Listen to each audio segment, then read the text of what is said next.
Ninjabread Man is a budget entry platform video game that was developed by Data Design Interactive and published for the PlayStation 2 in 2005 alongside of the Windows PC, and would also receive a later port for the Nintendo Wii in 2007. And the game allows you to play as the Gingerbread Man, but also he's kind of like a ninja style character, so it plays from like a cartoon style environment, and the goal is to jump and complete challenges across different environmental hazards while acquiring different types of elements to unlock other levels and defeat hidden bosses, and again to unlock additional extras that you can use later on in the game. So the gameplay, the whole concept and idea behind the game itself is very simplistic. However, the game itself, while it does have a nice idea in terms of what it's supposed to do, and it does have some nice colourful cartoony style graphics, but it doesn't play as well as it looks, and mainly because of the control systems, as it's very clunky and almost overly sensitive, and it has a very poor camera system, so much so that the Nintendo Wii version, due to many of these elements and the fact is that it tried to use the Wii motion controls, made the game almost non-playable and is considered to be among some of the worst games of all time, not just on the Nintendo Wii but in general. And the problem with this game is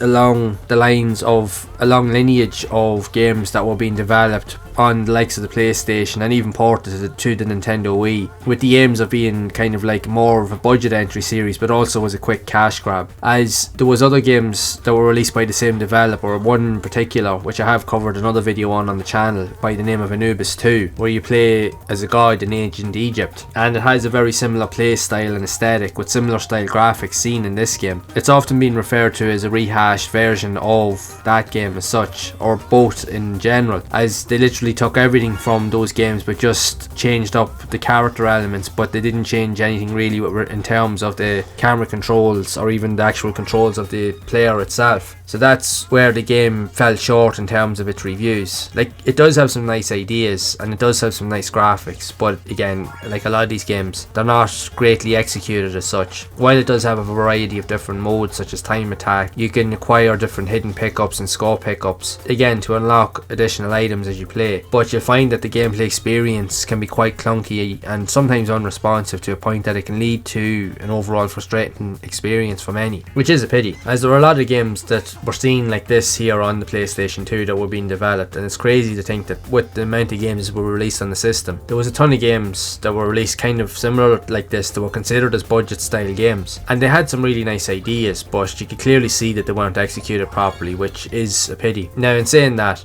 around that time there was a lot more smaller companies and independent companies starting to take shape, and they were chucking out these games like crazy, and to get in on the trend of developing games pretty much. Like, in some ways it's a good entry point for developers to get their foothold into developing games for consoles, but at the same time they could have been done a lot better than a lot of them were, because they always fell short, or there was always something wrong with them that just didn't really match up to what was presented at the time. But it is what it is. It is a budget title at the end of the day, but the majority of gamers that would gain any sort of satisfaction in the games like these would be younger children, as they would like the quirkier elements and the cartoony style of the graphics. But if you're a more seasoned player, you'll be able to see through all of the clunkiness, and you'll probably just best avoid it in most regards. But I would love to know your thoughts of Ninjabread Man for the PS2, or even the Nintendo Wii version, or which one did you play, and what did you think of the game overall? So be sure to share it down in the comments below, and if you have enjoyed this video, make sure to leave a like, subscribe to the channel and hit the bell to be updated of future videos. And if you would like to see more content around other obscure and quirky games that would have been also released on the PS2, then you can check out the playlist on screen to see more of those games in action. And I will see you all in the next one.